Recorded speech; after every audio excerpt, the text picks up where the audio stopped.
interview. And today we have a very special guest, man, a homie of mine, a real cool dude, a fucking soon to be legend for real.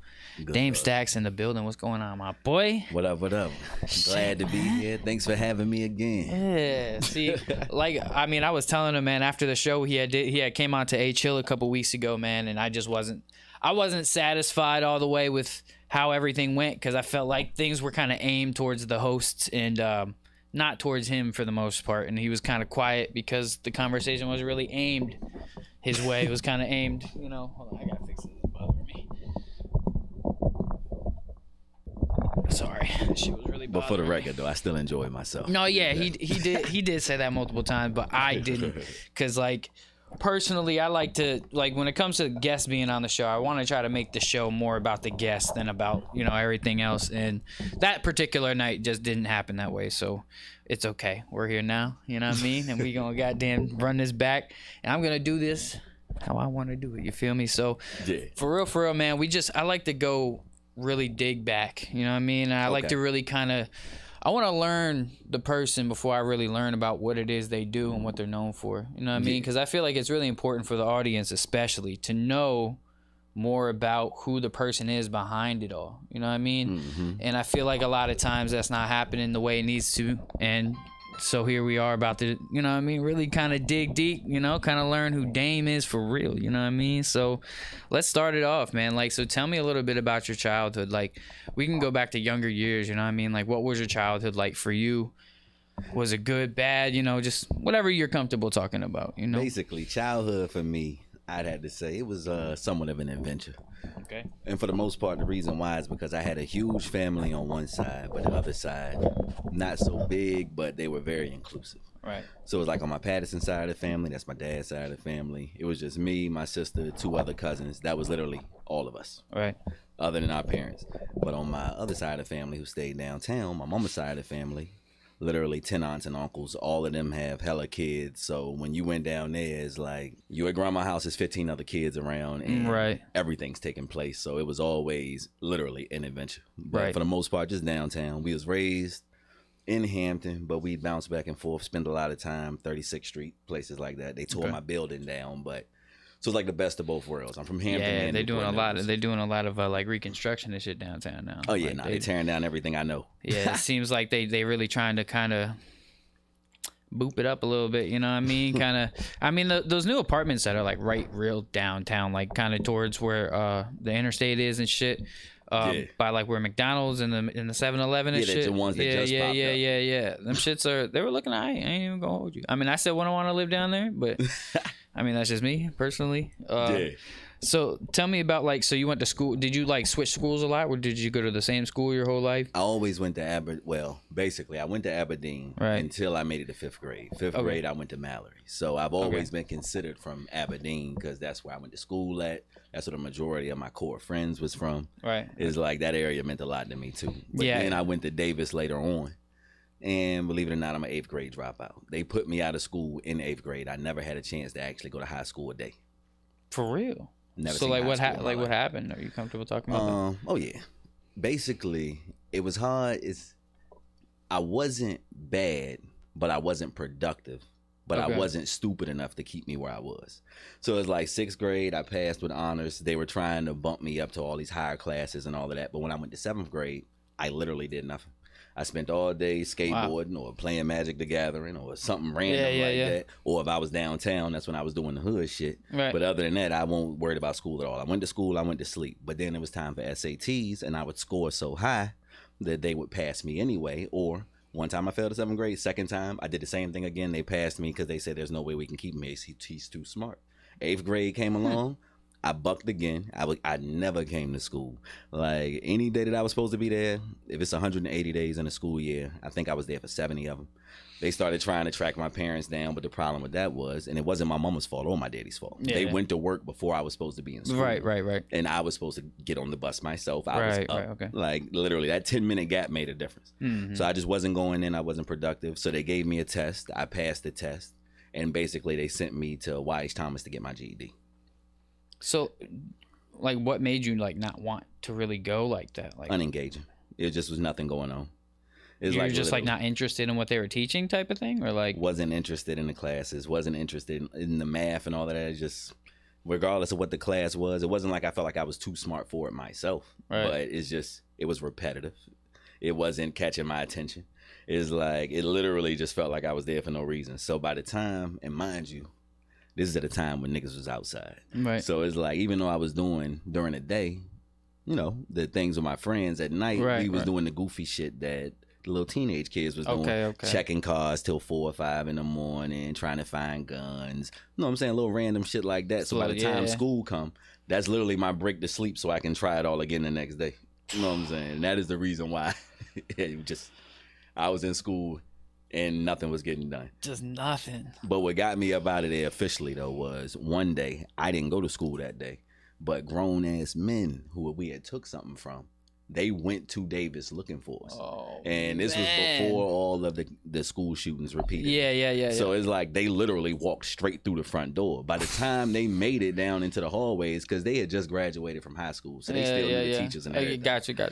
Like you could literally back then walk into a school that you used to go to and just go to a classroom you used to be a part of, and the teacher would just be happy to see you. You know what I'm saying? Yeah. Now you can't do that. You no can't do none of that shit but no yeah, more. they was literally up and down the hallways looking for me, but I was at home. So when they called my mama's house saying that there's bloods here looking for your son, it's like that was the last straw for them. They said, so basically we about to get him the hell out of school permanently. Yeah, I mean that's a little rough. I mean that's bold though. I mean like you nah. going to somebody's school. That's what let me know if they would have found me. It was the real deal. You were how old at the time? I had them in 15. So you were in what, 8th grade at the time? That's when that happened, right? And I so, had failed once, so that's the reason why I was so old in 8th grade. But yeah, they was on me. You know what I'm saying? It's like when that these happened, motherfuckers pulled up to a middle school and was like, "Yo, where they this was looking kid for at?" me and one of my very close brothers of mine named Smurf. Man, was Smurf shout there out to that day Smurf. or no? Free Smurf. No, we followed the same path, unfortunately. Okay. Well, no, I'm saying, was he there that day when they were looking for him? Oh yeah, nah. He was at my mama's house with me. Okay. I was gonna say, dang. Yeah, we got the phone call and we was like, good grief. I'm glad we weren't in Hell school that day. yeah, 'cause I'd have been like, they just walked in. That's saying that our jaw dropped. We said they walked into school. I said, oh yeah, nah. So tell me about that experience, like, because you said you used to, be outside, fucking praying on cars, shit like that. Like, what was that like, and what even made you get into that type of thing in the first place? It's actually super random, and it's like I regret it all now, of course. I But, mean, you were young, bro. You know what I mean? yeah, back then, literally, and this right here wasn't even in an attempt to go hard or anything. Some of my friends is like, I don't know whether they want to be named or not, so I'll name them by their rap names from back then. Gotcha. My nigga Hollow Man and Spades.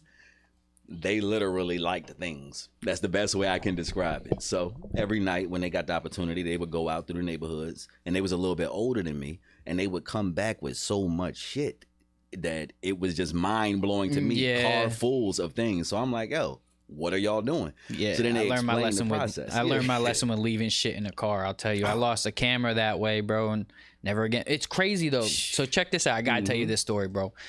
They took the dude. It had to have been a crackhead because they didn't thoroughly check my car. Yeah. Like, bro took my camera, and it was my cheaper camera. Thank God. It was like my Yeah. Canon Rebel T7, like them starter Canons. You know what I'm saying?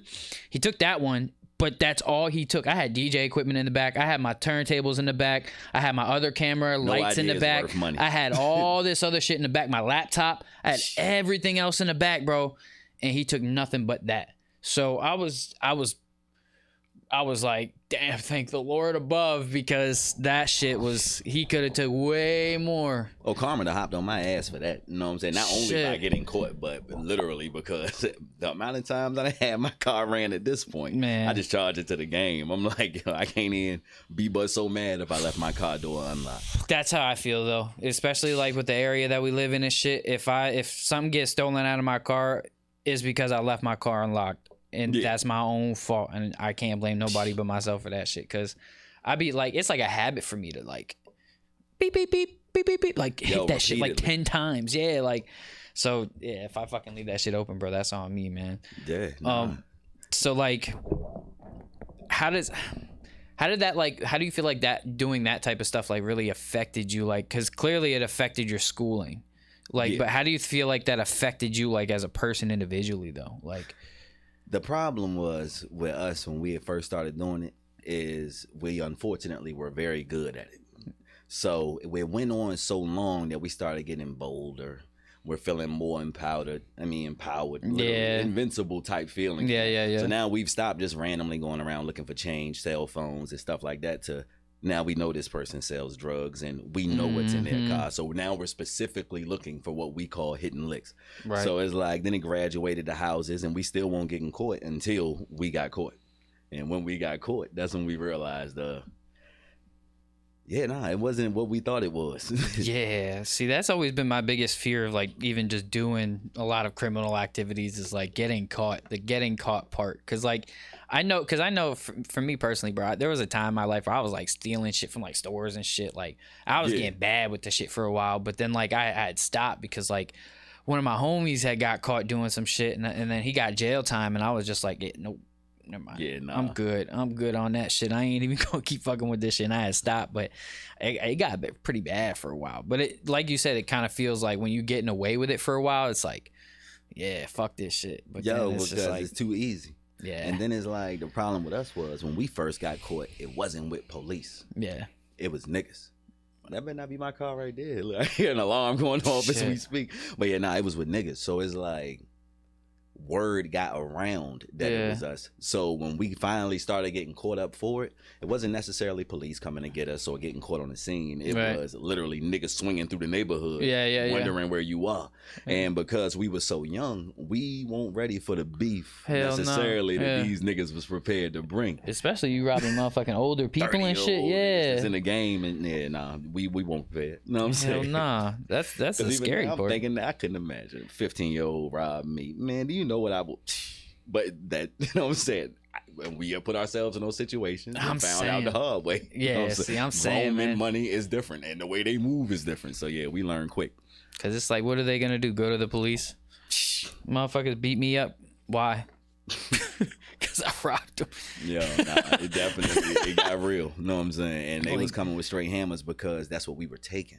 Yeah. So it literally went from 0 to 100 to also we know they got guns because he has my gun. You know what I'm saying? Like I'm on him now. It's like it's a dangerous, man. It'd be a dangerous world, bro. I had to leave it all alone. What would you feel like was like the biggest trouble you gotten in? Have you been to jail, anything like that? Oh yeah, nah. Long story short is I ain't gonna go into too much detail. Got you. It's all good. Because the person, I don't like calling nobody a victim that can handle themselves, but the person who was a victim in this circumstance, I ain't even trying to re-stir the pot with them because we see each other. You know what I'm saying? But long story short is, it was a situation that happened where my younger sibling of mine had told me about somebody, and it wound up leading to us becoming close with this person. And the closer we got with the person, the more it seems like it was building a relationship. But I myself had never met him. You know what I'm saying? Okay. Now, because I had never met him, I never bumped into him, I never encountered the person, and nobody had ever told me anything about him. Not even, other than the fact that we knew that somewhere down the line we was copping from him. You know what I'm saying? Okay, I got you. Okay. So it's like, one day it came along where a nigga who knew of him, not my younger sibling, but somebody else, knew where he lived. So certain people I'm associated with, they wind up going over there, and they knocked on the door. Nobody was home at first. Then somebody finally answered, but the person who answered left. Events transpired, but what wound up happening is some items got took from the house. Now, this right here is kudos to him. Bro was on it. You know what I'm saying? Yeah. Before the next 3 or 4 days was over with, I don't know how, but he had already found out that they had did it and that I had the possessions that had come from what had happened. You know what I'm saying? So the nigga literally had my people's number too. So he's calling me, but he also had to report the break-in too. So not only is he on us, now the police are on us at the same time. So the wildest shit is going on. Motherfuckers, they swinging through, they pulling up, they actually riding through the neighborhood. It's like, but they couldn't never catch up with me because they thought I stayed in Hampton. I stayed in Newport News. So one day they rolled past my mama's house. And mind you, it's a nigga that stayed one street over who had told this nigga where my mama lived. Right. But he pulls up on my mama's house. She's outside. And he tells her the coldest shit I've ever heard outside of a movie. The nigga says, look, where your son at? She said, he's not here. He said, well, just know it's going to cost $4,000 to save him or $8,000 to bury him. Tell him we looking for him. When my mama called me and told me that shit, she said, nigga just pulled up and said, $4,000 is going to cost me to save you or $8,000 to bury you. I literally said, damn. It's like, I made a phone call. Like, I wrote that shit. I'll never the forget that fuck? line. I said, yo, if a nigga ever robbed me, I'm going to have to use that one. Bro, shit that was is the cold. hardest shit. Look, nigga might be on Facebook here and start what's up. Yeah, that was me. You know what I'm saying? that's It's like, hard, yo, bro. because I ain't we all even gonna grown. When I heard that shit, I said, Lord, they serious. So look, Yeah, that's so you know hard, what I'm bro. I saying? ain't gonna hold you. We call ourselves then. We all going back and forth. They looking for me. I call myself looking for them. Now we had a mutual person. Right. Free my cousin Tay, but we had a mutual person that knew both sides. Right. So he wanted to call a truce to it because now he feel like my mom's involved. Right. So he wound up calling us both together because he was outside and knew niggas too. And basically he wound up squashing it. Problem is when he squashed it, some of the shit that was already gone. I went ahead and gave the nigga a laptop back. But the laptop wound up being one of the things that the police had known about. So when it went back home with him, his girl seen it and she called the police and said that I gave the laptop back. Niggas locked me up immediately. So it's like I literally spent 10 months fighting this charge in jail, but was never found guilty. It got no process that got let go. It's like, but I wound up sitting for 10 months, then got violated because prior to that, we had got caught for some break-ins and niggas wound up getting 20 years with 20 years suspended. So because of the 6 felonies from that I was fighting in Yorktown, then the felonies from Hampton, I was looking at 120 years total. Realistically, Realistically, what they probably would have did is say some shit like, yo, we sentence you to 120 years with 80 years suspended. No, 83 years suspended. You got to serve 10 for the charge, 3 for the violation. You know, they suspend time. But even now, I'm still on good behavior from all of this. Like, they literally put me on good behavior till 2029. If I fuck up any time from 2008 when all this shit happened until 2029, I have to reface 20 years. God. And the last time I got a violation for this, which was 2012. No, it wasn't 2000. It was a little bit before that. They wound up giving me a smooth year. So it's like, literally, if I can make a mistake right now, it could be something super simple. Guaranteed. Fucking traffic stop. Let me get my 3rd or 4th driving without a license, and you know what I'm saying? It's like I'd be serving a year for no reason. Until 2029, then I'll be all right. But yeah, I've been on probation for about 15 years now. Damn.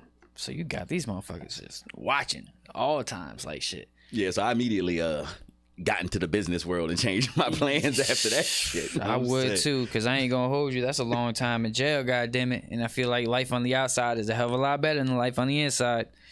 Do you want to talk about that experience? Like, what was that experience like for you, like being in there? The craziest thing about being locked up was where I was locked up at. Now, you always hear horror stories about niggas being in jail. Yeah. It started off being traumatic because it's your first time being locked up. But by the time I was done with it, it was hilarious. But the reason why I say that is because, boom, got locked up in Hampton at 135. Hampton, you got 16-man cells. It's 4 persons to inside of each little room. And it's got actual steel bars. So I'm in there for a couple of days, and I'm thinking to myself, like, this is horrible. Like, the food is horrible. The jail is horrible. I'm looking at bars, white walls. Like, this shit is fucking horrible. Yeah. So I wind up, goddamn, getting extradited to Yorktown because that's where the charge was. Right. But the Yorktown, they have the VPRJ, the Virginia Peninsula Regional Jail. Okay. So they send me over to the VPRJ. I'm dead ass. I walk in. It's like a hospital almost when I'm coming through the door. It's like bright white walls. These niggas is eating dinosaur nuggets. So it's like I just came from eating slop.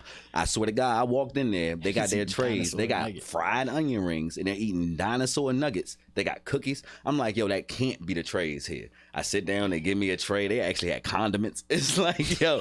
So it's like I'm already ketchup packets. Now, because of the couple of days I spent in Ham, they're horrified. You know what I'm saying? When I get here, I'm like, oh my God. So it's like, yo, I'm already all right. So they take me into this little holding area. So I'm thinking this right here is the pods because that's how Hampton is. Right. So I'm in there. There's like 8 other people in there. I'm just sitting in there. You can 4 people go into a cell. You come out. You can walk back and forth. A little small walkway. Yeah. I'm thinking that's where I'm supposed to be at. So like 2-3 days go by after I had my preliminary hearing.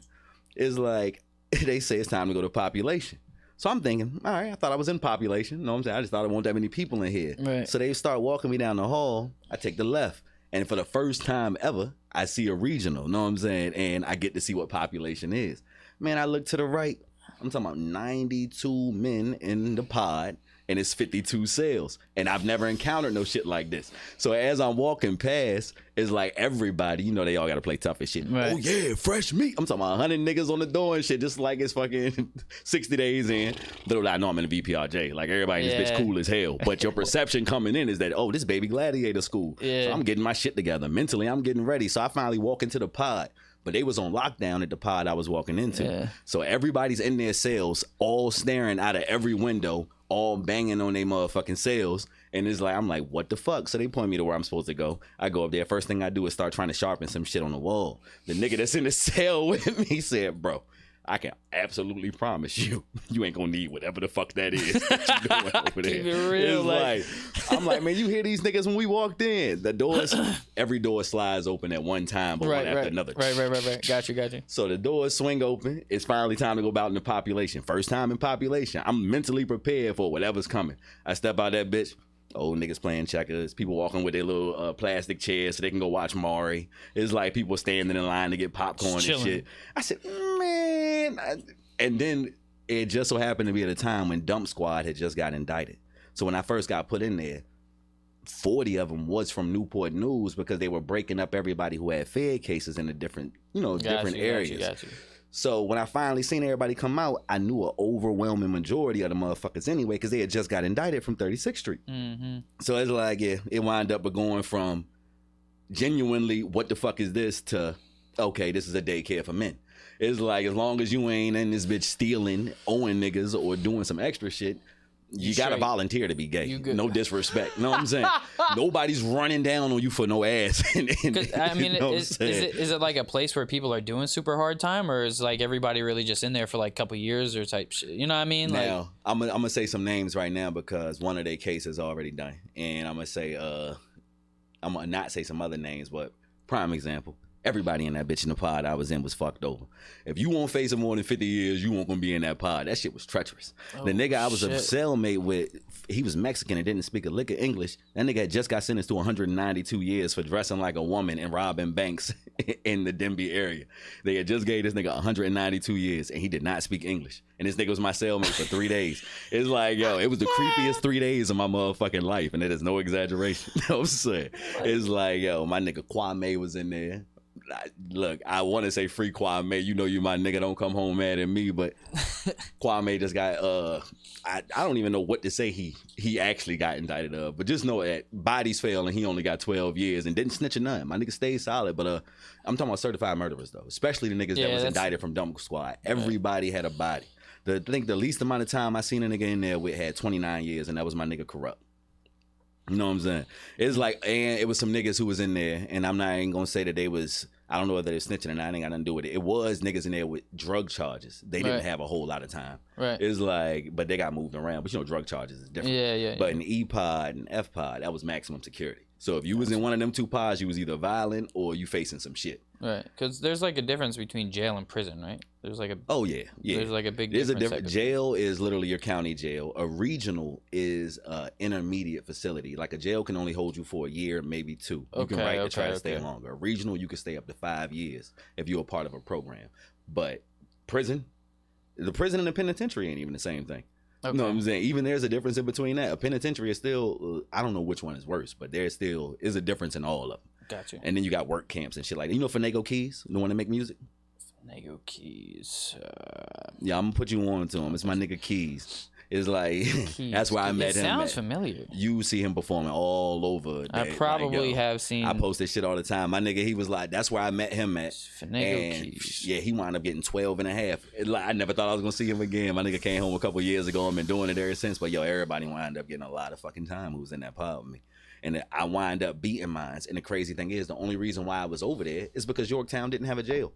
It isn't like I was supposed to be at the regional. Yorktown don't got their own private jail. They outsource all of the people that go to jail, just like what Pocosin do, to goddamn VPRJ. So if you get caught up in Yorktown, you're getting locked up in Williamsburg no matter what.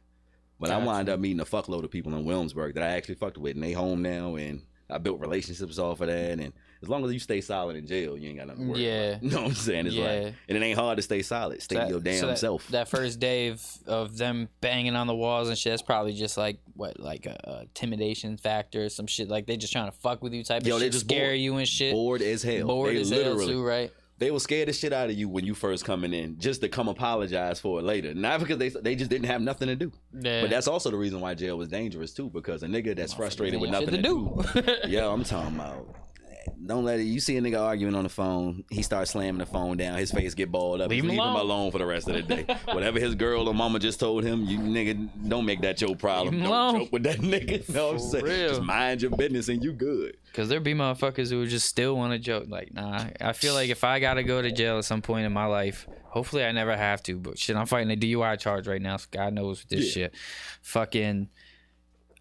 that's gonna be my goal. Just I'm gonna have to go in mentally prepared. Like somebody gonna try to fuck with me.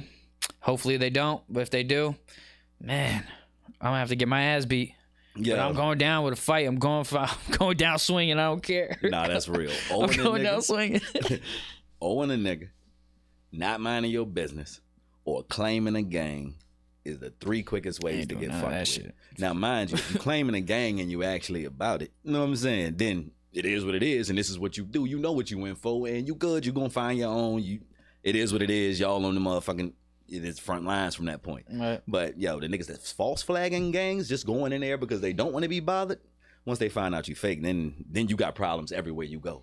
They will be sending kites down to different pods where you getting moved to. You fucking around, get slapped in goddamn protective custody. It'd be a nigga in there that you think is harmless. He like, yo, they just told me slap shit out you, dog. Was there like separation in there as far as like whites with whites, blacks with blacks, Spanish with none of that shit? The white people stay to themselves, but it's not separation. It's more so interest. So they crossed over whenever they felt like it. So literally, they could be all over there talking about some shit that Williamsburg white people know about. No offense, I ain't even trying to be funny. Nah, While we all over here talking about, because niggas was from Newport News. Everybody knew different shit. Yeah, so we over here talking about this, but then it's like literally, if they needed something, like they would literally walk over like, yo, man, I trade you a soup for such and such, or yo, y'all trying to play basketball. It was never a divide that I saw that was racial at any point. Right. You know what I'm saying? Yeah, I just have seen that in like, I mean, I've only seen prison shows, so no, it's like a real thing everywhere. 60 days in Virginia. and shit. Yeah. Virginia is very combined in every way. Like, it's I mean, that's how it is on the outside too, though. Like, motherfuckers are just like, there's white people, black people in every hood, bro. It's like it don't matter. Yeah, motherfuckers. So, all right. I mean, moving on from the jail shit, man. Yeah. I'm glad that you've built from that. You know what I mean? I'm glad that you know what I'm saying, have learned your lesson and you've changed your life around. I'm really glad to see that, bro. Talk to me about like your family life. Like, what was it like? Because you kind of briefly mentioned your family, but like, what was your family life like? Basically, my mama was always loving. Her and my dad got divorced when I was relatively young, but he wasn't absent at all. Like, I literally just left his house. Okay.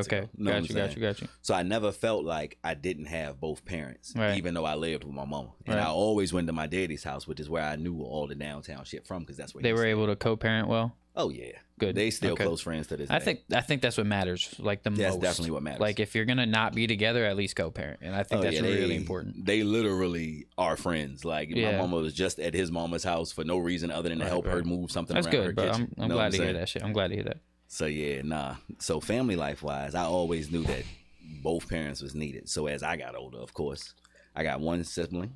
That's my sister, and I have more siblings, but I don't want to say it's almost like they count. You know what I'm saying? They are my siblings. Like, for example, my brother Stefan, Quincy, all of them stay with my daddy.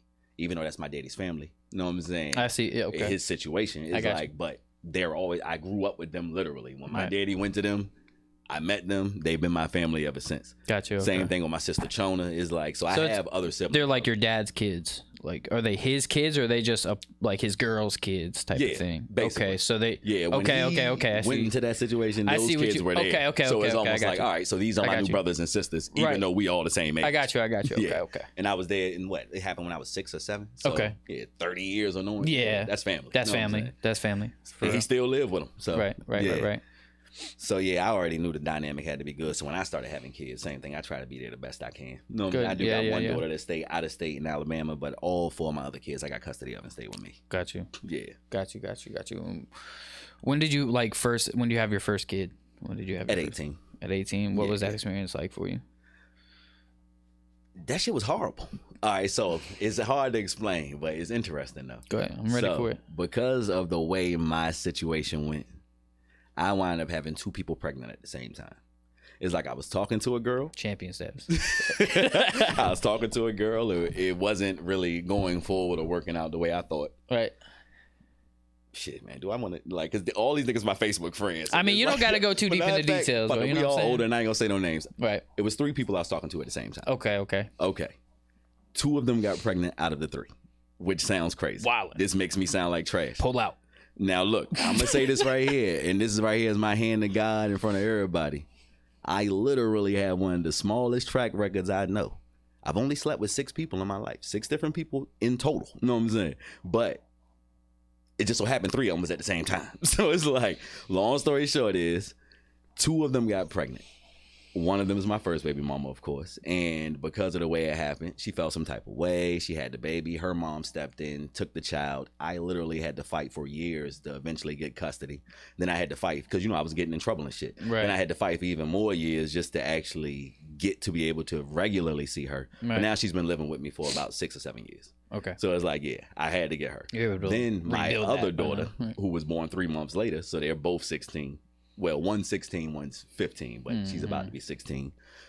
Basically, I married her, and that was my first wife. Okay. And then we stayed married till I was about 23 or 24. So it's like I wasn't out there. You was young, boy. Yeah, we was together since I was about 18 and 19. We stayed married for about 3 years. So, yeah, you know what I'm saying? So, yeah, then we wound up, that divorce happened. And then within a year of that, I wound up with my current wife, and then we was together for 10 years. So you can see how my track record would be so small. But yes, no, I'm always married. Hey, I mean, I guess that's better than being out here slutting. You know what I mean? Like,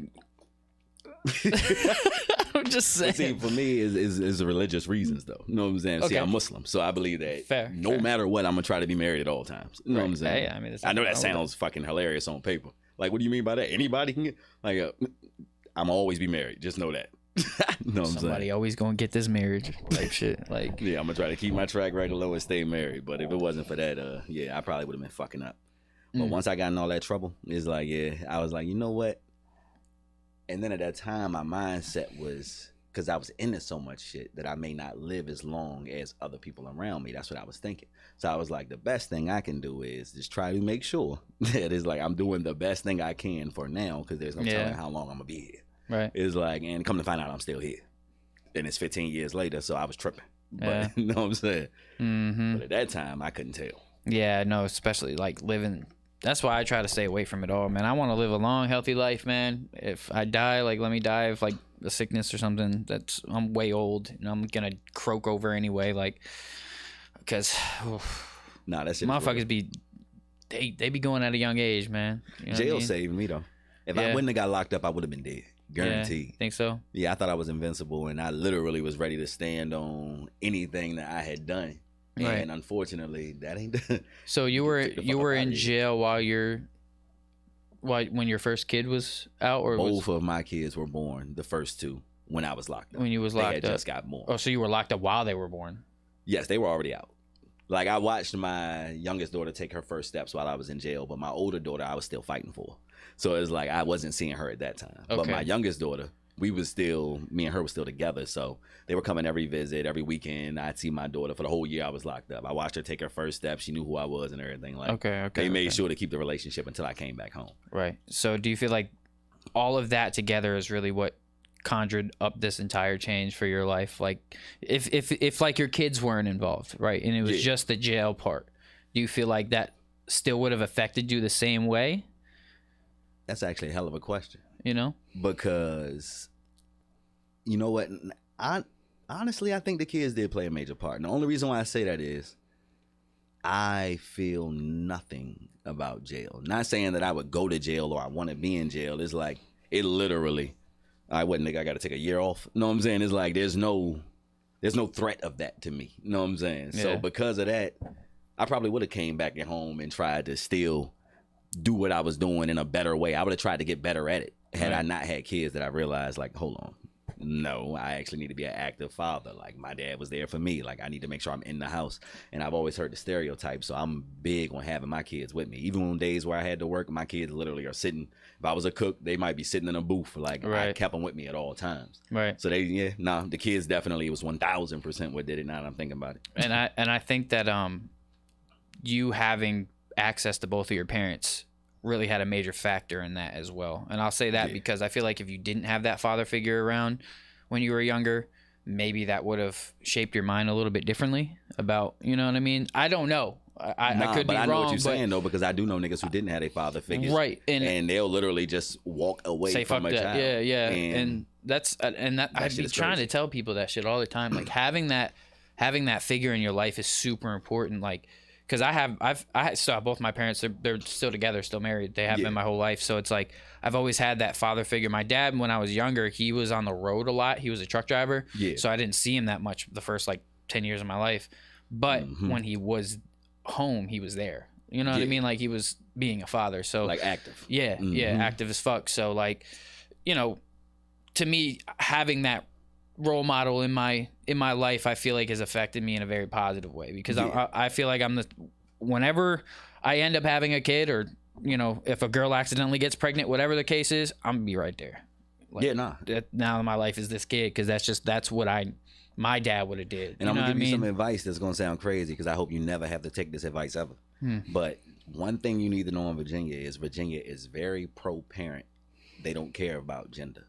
And so many men wind up getting a baby or getting somebody pregnant who they can't actually grow with, who's super vindictive. They're always trying to use the child as a weapon, and they'll fold or not try to fight for the child, or feel like there's nothing they can do, because you really will feel defeated when somebody says, I carried my baby for 9 months. I have more rights. But that's not the case. And in Virginia, I'm telling you from experience, you can win your child repeatedly, back to back. I'm talking about literally.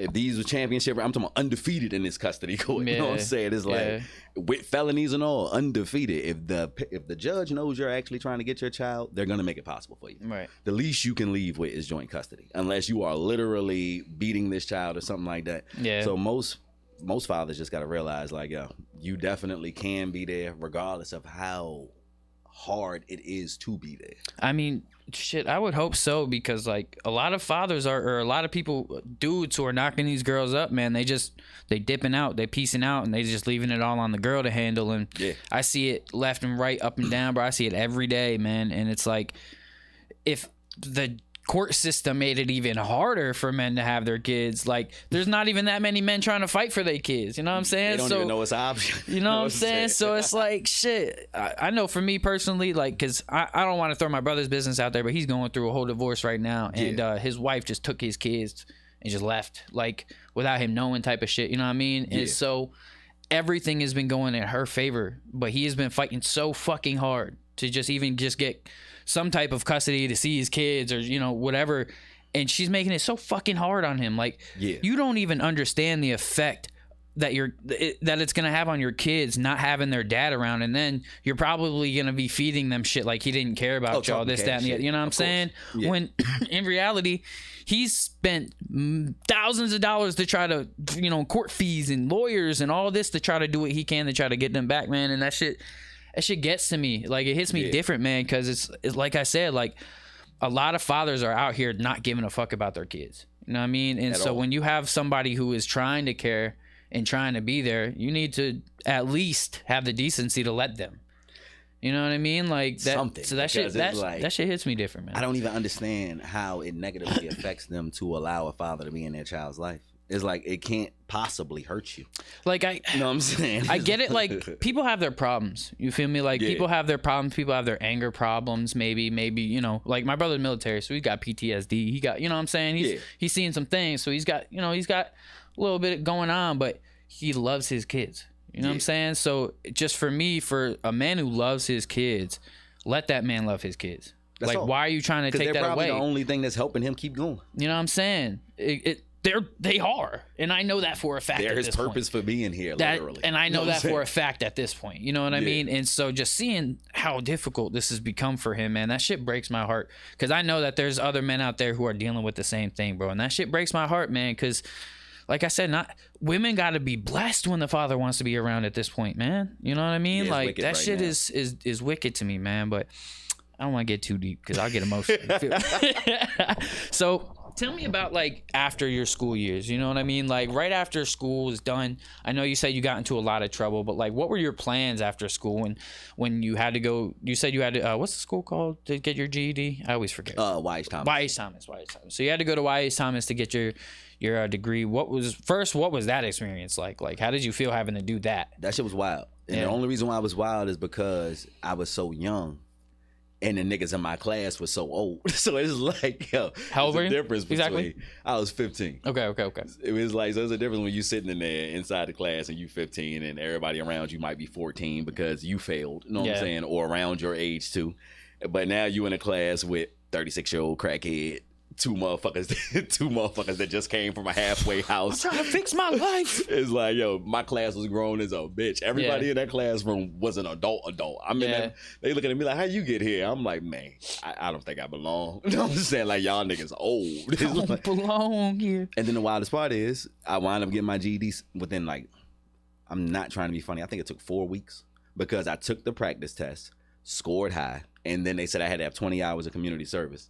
So I actually had already had a job at McDonald's. So they said that because I had a job, I ain't had to do community service. So within 4 weeks, I had my GED. So I was just out of school.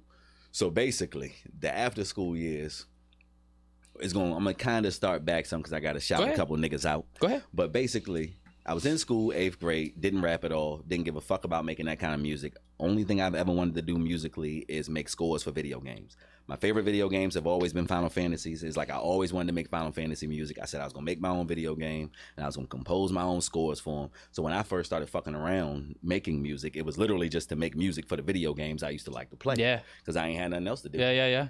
So my nigga Hayes, shout out to Hazy. He's like, he the one that said you should rap. So he tried to convince me to rap. I'm writing bullshit on paper. It was terrible. You know what I'm saying? So then eventually we wound up bumping into another one of my homeboys named Snails. Okay. Snails polished up the flow a little bit, taught us what 16 bars was, tried to make an album.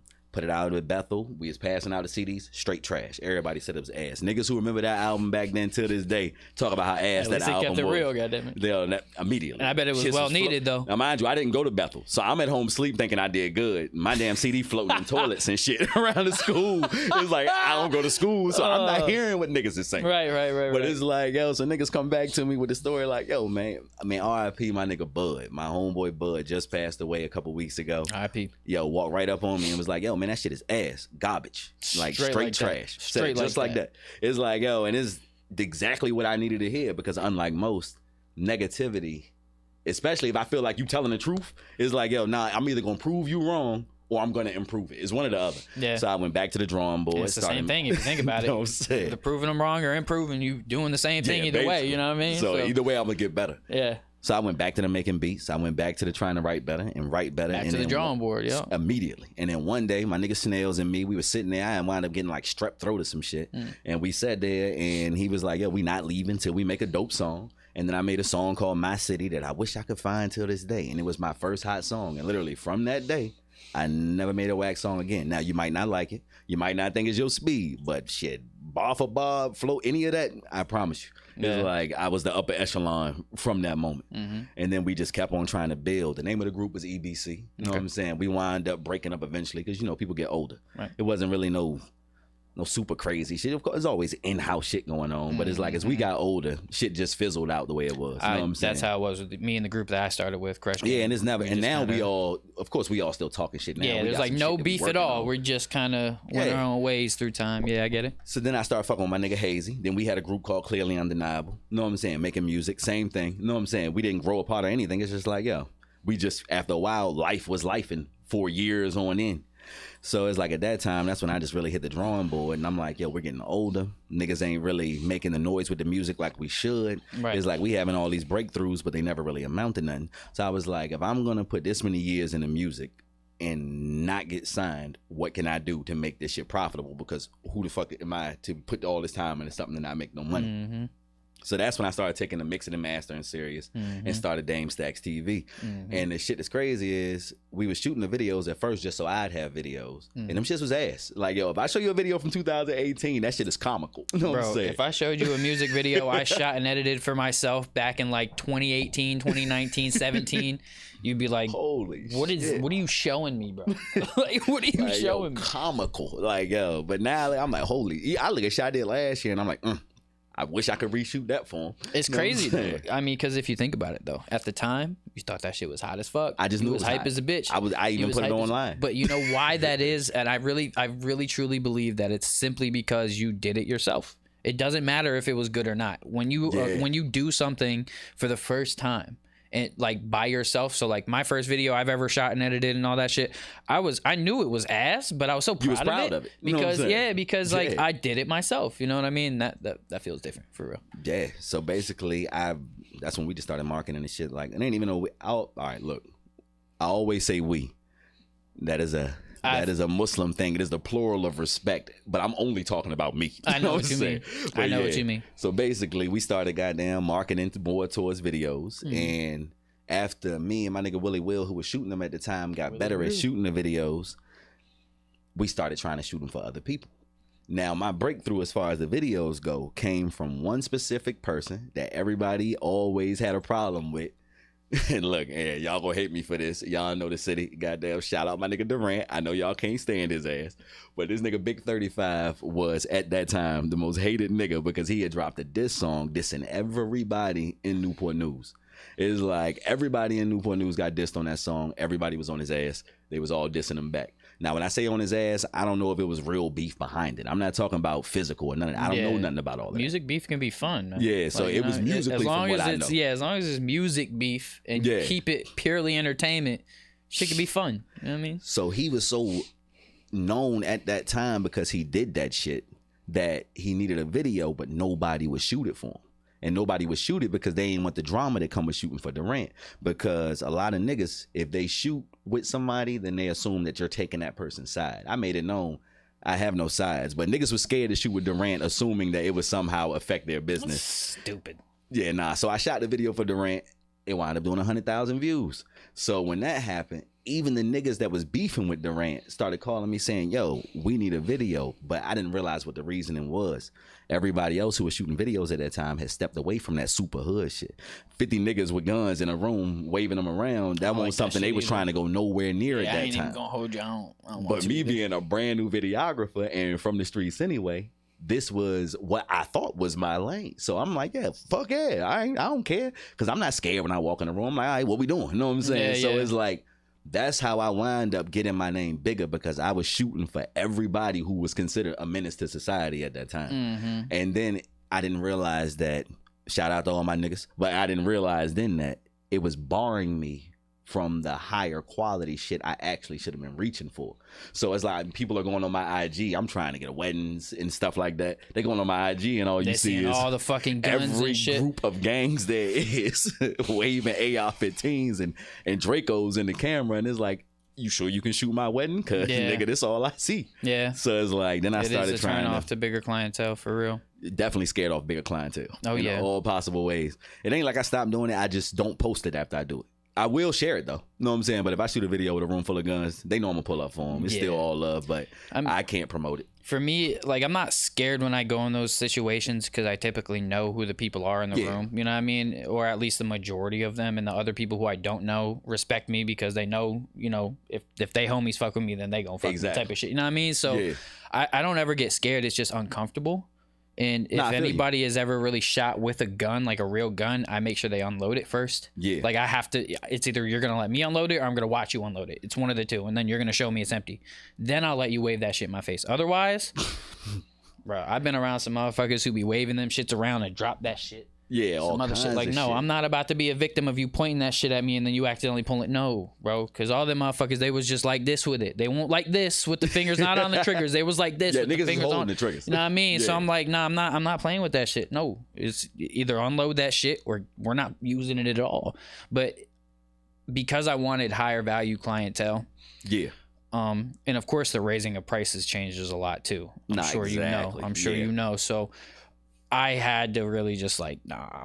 A lot of music videos from people who I know are gonna be doing that type of shit. I don't even take them anymore, bro. I'm not gonna lie. I don't want to be around that shit, man. So I don't hate the other guys who you said they didn't want to be around that shit. I don't really either. It's also because I'm not. They right. I'm not from it. Though I think that's my reason. I'm not from that life, bro. I'm not from the streets. I'm not from the hoods. I'm from the country, bro. I'm from a bunch of white people, bro. I'm not even gonna lie to you. It's just being in a real uncomfortable situation for no reason, and it ain't even uncomfortable because you're scared. It's just like, yo, I honestly would not. I can't relate. That's all it is. That'd be my shit. Is I can't relate because that's not me, man. I'm not like I don't really walk around with my gun. I got a gun. I'm not gonna lie, but I don't walk around with it that often. Like at all. Because fuck that. But it's like for me, I be chilling, man. You know what I mean? And I just don't like to be around that type of vibe anyway. Because usually when there's guns just swaying around, there's probably some other shit going on too. There's probably some ops involved in some other shit.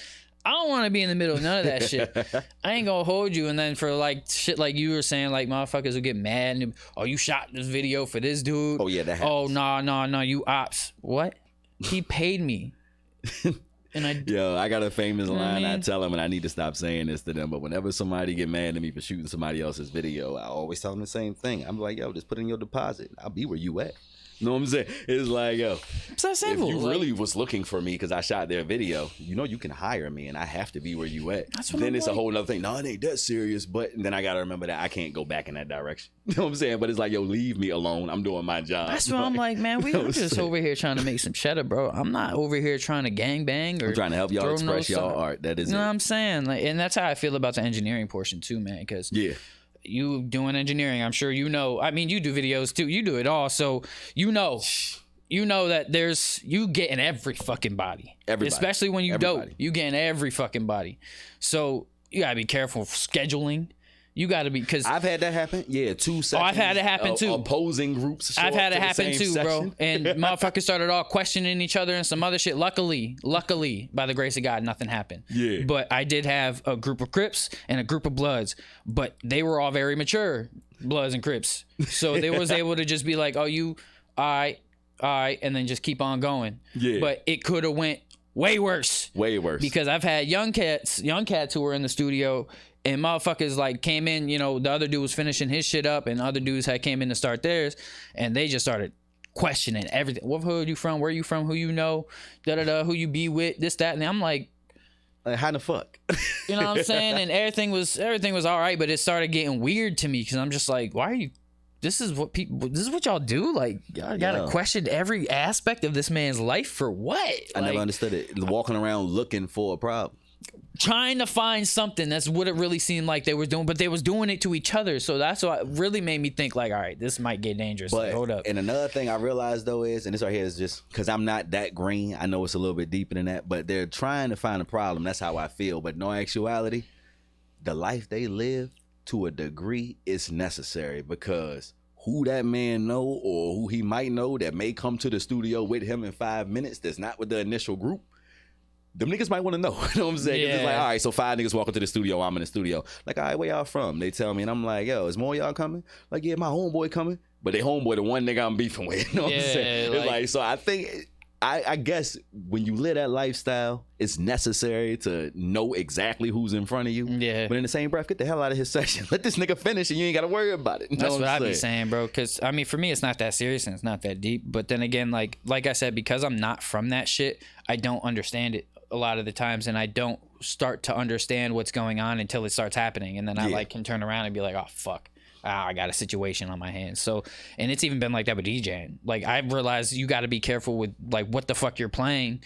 Like, bro, I learned that shit the hard way. Turn the club up the wrong way. That's what I'm like, bro. See, and I had to learn that shit the hard way, bro. Because, bro, I had fucking the promoter and I had the club owner coming up to me. You got to stop playing this shit because I was playing Pooh Shiesty, the Back in Blood joint. That's Pooh Shiesty, right? Yeah. Oh yeah. But I was playing that shit and it was literally the whole place was full of blood. So they was like, look, I know, you know what I'm saying, you're not really hip to this shit, but look around you, peep what's going on, and realize that you need to change this shit right now. And I'm like, for real. I'm like, oh, fuck. And I really started looking around like, red. Oh, shit. All right, man. Because like I said, I'm not hip to that shit, man. So that's why I try to just stay away from it. But I know being in the studio and DJing, doing parties, videos, all this shit, man, you're gonna get involved with people. You know, not involved, but do business with people and shit that you really probably don't want to. But I've learned, and that's why I said, man, raising prices really makes a difference too.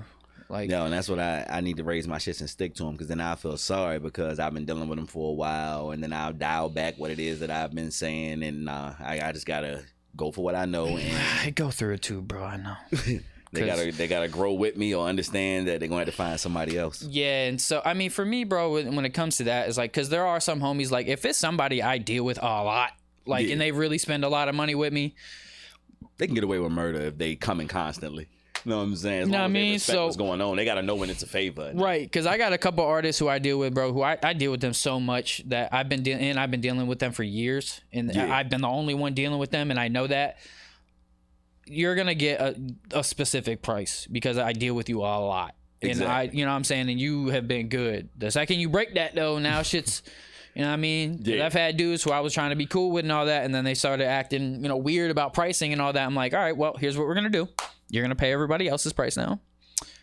Sucks to be you. Well, no, and I had to make that mistake of actually realizing that not every client is a friend. See, me, I'm a very I empathize and sympathize with people a lot. So people come around, is like I get attached to them, even if I don't really know them. It's like if they come around a couple times, it's like I start to look at them like they're a friend, not realizing that they're looking at me like a tool. I'm the studio guy. They're not leaving the studio saying, hey, that's my nigga Dame. They're leaving the studio saying, all right, we just left the studio. That was literally a job.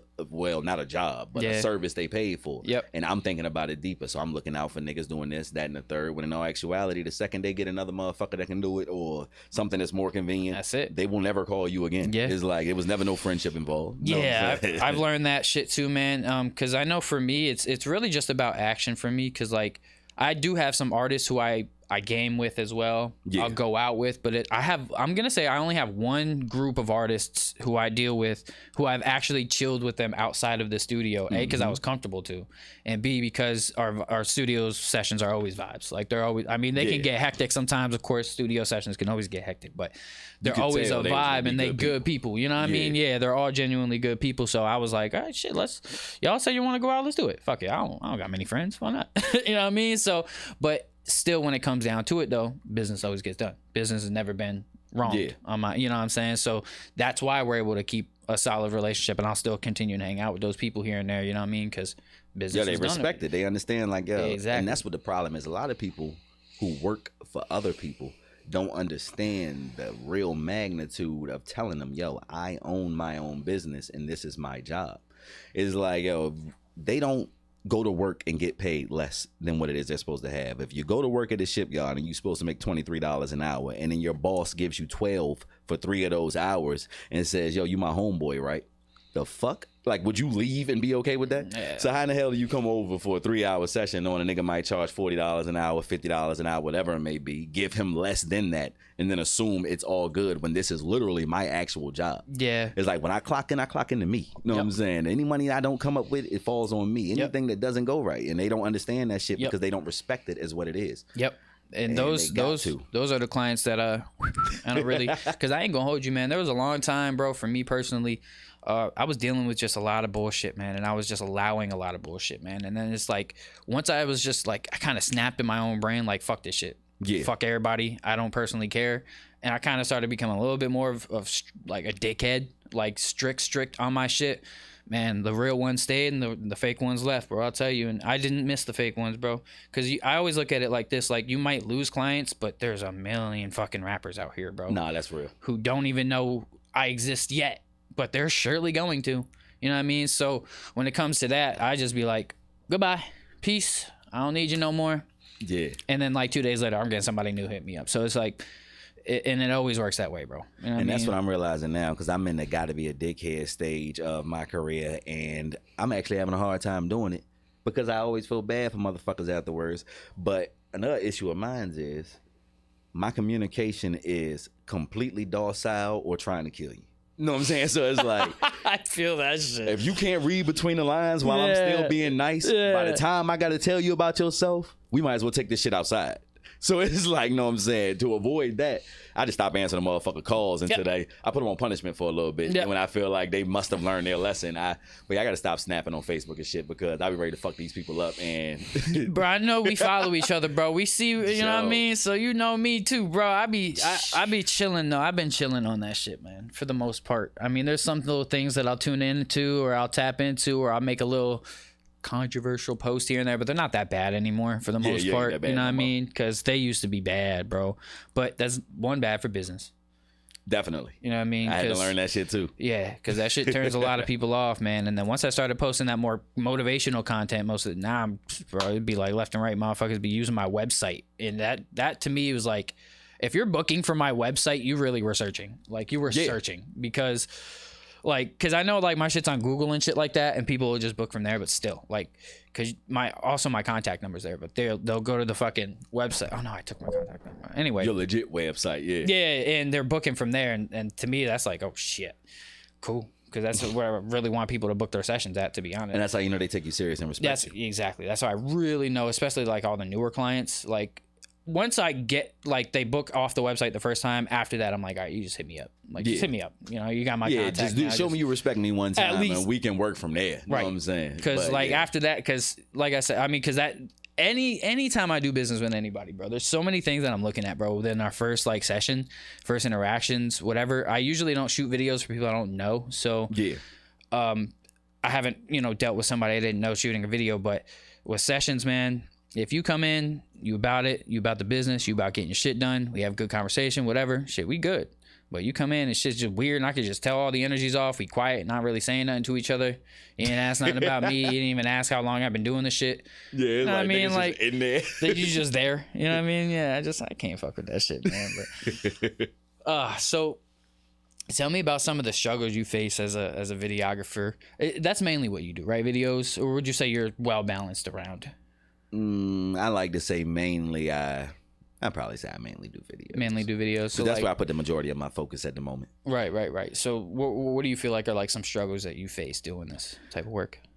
Biggest thing is probably securing clients now that everybody nice. Now, mind you, luckily I done motherfucking got a good amount of people to where my name speaks for itself. Yep. Having a Dame Stacks video is actually considered dope now. It's not like I'm just a nigga with a camera.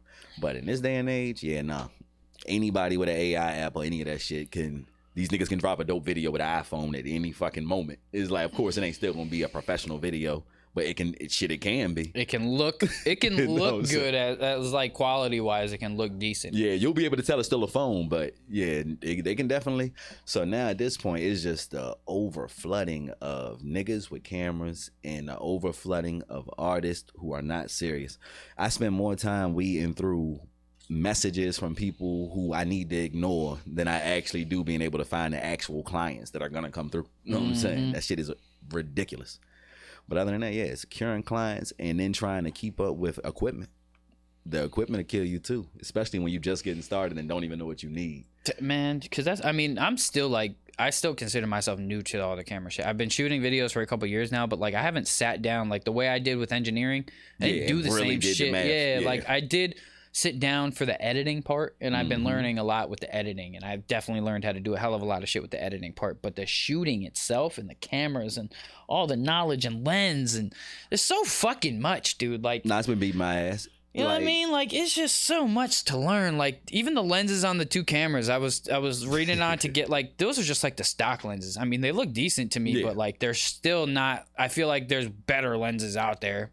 And there's, like, wide, I don't know, I was learning about some shit. I just can't remember it all. There's so many fucking names for shit and that shit gets ways weird to do shit. And it's like, I mean. And then I found out the hard way that, and this right here is the one thing I hated myself for. And this right here is a tip to everybody out there who want to shoot videos. You gotta shoot manual. I'm not talking about your actual focus on your lens. No, I'm talking about your settings within your camera. Yeah. Oh my God. When I was shooting with that shit on auto settings for years, I actually thought I was doing something. Videos weren't looking bad or nothing, but what took my shits to the moon was just watching a 3-minute YouTube video on learning manual settings. Yeah. And then the quality literally jumped. 4K finally started looking like 4K. Yeah, you know what I'm saying? It's And it was a video that was 3 minutes long about a setting that was on my camera. So that's when I realized I ain't know shit. And mind you, I just came to this conclusion 9 months ago when I done shot over 500 fucking videos, and I'm still realizing I don't know shit. So it's like every day I'm just trying to learn more shit. And there's so much new technology and shit, and like tools ridiculous. and stuff like that for videographers and editors and all that shit. There's just so much new shit that's always coming out, man. And it's like, it's so hard to keep up. Yeah. Like, that's really where I struggle, is trying to keep up, especially like, because, you know, we do engineering plus videos, like trying to like keep up with engineering on its own is fucking because there's always some new shit coming out, a new DAW, anything. always. There's always new plugins, there's always new shit. And then the plugin subscriptions that I do have, like fucking Slate Digital come out with a new plugin that they'll add to their shit, or Waves will come out with some new shit there, or I just got the Auto-Tune bundle for the first time ever in my life, and I've been engineering 10 years. I finally just got Interis Auto-Tune for the first time in my life. Isn't that some type of shit? I just got it recently too. I was using all kinds of shit. I've been using Metatune for the longest. Like once I was using some bullshit one for a long time, like a free one that I found, and then Slate Digital came out with the Metatune, and then I started using that for a while because it's very good as well. But I just feel like nothing compares to that Interis Auto-Tune. Like nothing in this world compares to that shit. Like from the things that I hear, you know, shit is just uncomparable. But whatever. Point being, I finally got that shit. What do you feel like is harder? What was harder for you to learn? Between the engineering and the video? In the videos, yeah. Honestly, my opinion is engineering. And the reason why is because I still got shit I need to work on. It's always something new to learn. It's like, yo, it can get deeper, way deeper than where I'm at with it. Whereas videos definitely can too. But in actuality, videos are more so about creativity, meaning that you got a decent camera and fucking Adobe Premiere. There's no guidebook to what you're supposed to be doing. It's all up to you making your creative vision. So it's really hard to put them both together. But no, there is definitely a way that either your shit gonna sound like ass or not when it comes to engineering. Yeah. You know what I'm saying? Because I mean, engineering is the same way though. It's all about what you want to do, because there's a million ways to get a million different results, but a million different results could sound good or bad. So it's like, you know what I mean? Because there's so many different sounds, and then as engineers, we start to find our own sound, and we start to get comfortable with certain plugins, and then you start to shape your sound. You know what I mean? And then I feel like with the cameras, it's really the same thing. But also what I noticed is, and tell me if I'm wrong on this, but I have been like really kind of looking at this. With a lot of professional videos, it's less about the effects and more about the camera shots, like the actual camera, like the shots themselves. I try to tell people this all the time, right? You know what I mean? Like I've learned that, because like you can do a lot of like transitional type of things with your camera and all that, of course, as you know, and I see a lot of like, I want to just say music videos. I want to just kind of stick to that, because there's all types of things people are doing with content, but music videos specifically, when I watch a lot of like famous, I'm talking like big level celebrities, their videos are very, very simple, and they don't have all the transitions and stuff that we're doing. Some of the younger cats, for sure. If you got like a Lyrical Lemonade type of video, or you know, one of the younger cats who are just coming up, they got a lot of effects and shit going on or whatever. I be trying to tell these niggas this that I be shooting for, and they don't understand it, but they're going on YouTube and looking at underground viral videos that got a lot of views from a certain area. Niggas not famous, niggas not making no money off his music, but the video looks wild as fuck. He's sliding in and out of windows, it's 6 of him, he turning into jelly and shit, disappearing. And it's like, all of that shit is cute, but none of that makes a professional video. That's just somebody going crazy on the software, and it's entertaining. It's like all of these effects are entertaining, but they are not industry standard, and they are not considered professional in any way, shape, or form. I think it's for the kids. Like the kids like that shit, because if you think about it, like I mean, me personally, in my experience, older people don't care about seeing all that shit. They do want to see a good story being told in the video, though. You know what I mean? So, and I feel like the music industry is younger than it's ever been, I think, in my opinion. But then again, I mean, it's always been young, but it's very young right now, and that's what's running the world. Like a lot of industries are young industries now. Like it's not about the older cats no more. It's about the younger kids, man. And but still, like I said, like unless you have like green screen CGI crazy effects that you can do in the back, keep the shit simple, dude. Like they don't understand. A nice clean 4K video with a good setting and storyline actually will outweigh 20 niggas turning into fire and shit and zipping around on the screen a million times over. Unless it makes sense to do all that. You know what I mean? Nah, Like, it can't make sense to do all that. Sometimes that now, I'm not saying they should never have a video like that. Right. Every now and then, throw some shit out there that's crazy. Yeah. You know what I'm saying? Yeah. But yeah, no. Like, if you're going to do something that's crazy, be creative with it. Just a bunch of effects just because you want effects. No, it's like if the effects are going to be there, have a reason. Like, I got this video called Chopper County. It is full of flipping cars, all kinds of weird, random shit going on. But in the beginning of the video, you see me put on a VR headset. So basically, the concept of the video is what you're seeing isn't real. So the overwhelmingly used AI effects and shit are only there because I'm acting like I'm watching virtual reality. You know what I'm saying? It's like I would not have that in a regular video So it that makes was sense. supposed to be serious. It all ties in and makes sense. Yeah, it's like if it don't make no sense at the end of the day, like it's a video I got where dragons and shit are flying around, there's skulls and magic and all in the sky, but literally it's a dark magic themed video. Right. It's still there for a reason. Right. But if it's just a regular video, no, it's gonna be clean to the best of its ability, sharp scenes, Yeah.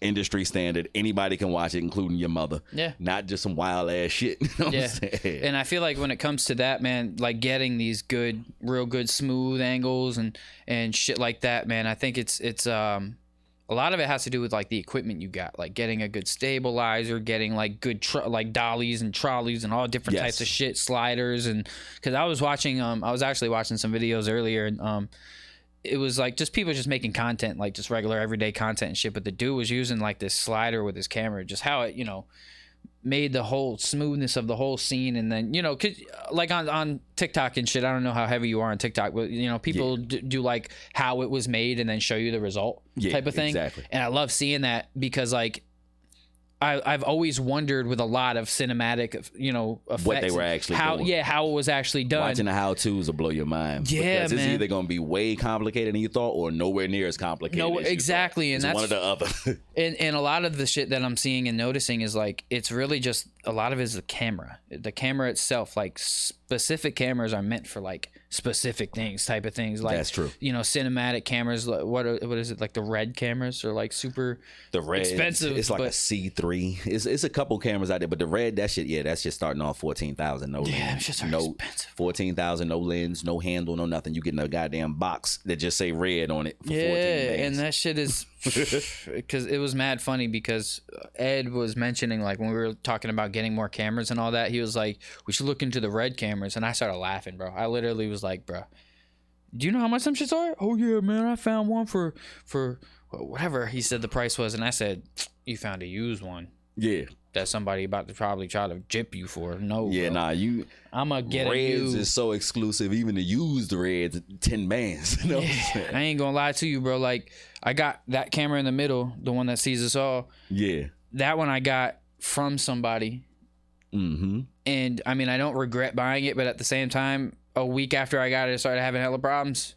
I mean, and I was like, cameras always will give you man. problems, man. Them shits can be in the way. Yeah, and I spent a good nearly $1,000 for that shit, so I was not happy about it. And then I got these two cameras from online and shit, and I haven't had no problems with them yet. So I'm like, I'm always turned off from buying equipment from people.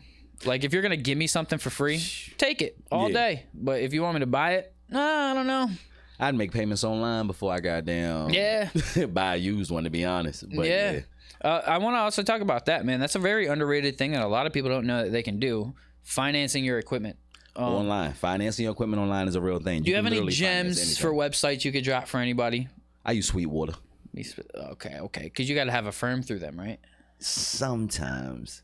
It's like CVW is another one. I think that's how you say it. CWV, some shit like that. Some shit like that. Yeah, but it'll come up if you type in either of the two. But yeah, you got to go through this little process of trying to get approved. But if you get approved, then yeah, you good to go. Well, I know last time I tried to get approved for Sweetwater, my credit was fucked. So I haven't tried since then. But because I was getting a lot of like musical equipment from them. But do they have like camera stuff too? That I don't know. You have any cameras, website gems that you could drop for it? I'm gonna be honest. Everything I've gotten for my camera came off Amazon. Bro, the least that the where I only got gem them I to. can tell you is goddamn Amazon got it. You know what I'm saying? I ain't gonna hold you, bro. I thought that I was about to get some bandwagon bullshit when I got these cameras, but nah. Shit came with the kits, came with some decent shit. The cameras look good. I'm like, okay, Amazon doing some Got things. it figured the fuck out. They taking over their monopoly. You know what I'm saying? Doing some things, because I know, like, I just feel like 10 years ago ordering from Amazon, if you ordered some type of fucking electronic equipment, that shit was probably trash. Oh yeah, like, no, it would have been hella ass. Like Wish, like you buy, Yo, and you buy Amazon some had shit to from be Wish a few years back. At one point, Amazon was Wish. But now Amazon is just so big that they've gotten big deals with all these big companies, and you can do all this big shit. Timu on their ass. Look, I don't know. Hey, I ain't gonna hold you though. Don't be sleeping on Timu, bro. Don't be sleeping on Timu, bro. Timu's solid, bro. I'm telling you. And they coming up. You know what I'm saying? I mean, a lot of people don't fuck with it, but I've gotten a bunch of shit from Timu, bro, and I've been satisfied. Matter of fact, these socks I got from Timu. Yeah, I haven't seen anything Timu don't sell yet. You know That's the what I mean? most disturbing part. Anything I've ever typed in, something came up, and it was what I typed in. That little alien man or that little astronaut man is from Timu. Oh, that light over there. Yeah, nah, I see him. Oh shit! I'm doing a show. Sorry. Yeah. I like that app, man. I like Amazon too. So yeah, guys, don't be afraid to get your shit on Amazon, cause Yeah, nah, it's all right. Amazon be hitting. No it's bullshit. not as bad as you would think. So I got a couple more questions for you. So what would you say is like one of the worst experiences you've had doing this, and did it like turn you off from it? Like, has there been any experiences that you've been through that you were like, oh my god, this makes me not want to do this shit anymore? Honestly, just burning myself out. But as far as literal experiences, though, yeah, no. It's two experiences that fucked me up. One was the death of somebody that I really fucked with musically. It's like, it was somebody who was on the come up. I met him through the videos. His name was Moo Moo the Shooter. It's like I shot hell of videos for Moo Moo. R.I.P. Like, Moo Moo, definitely. Man. He was a cool dude.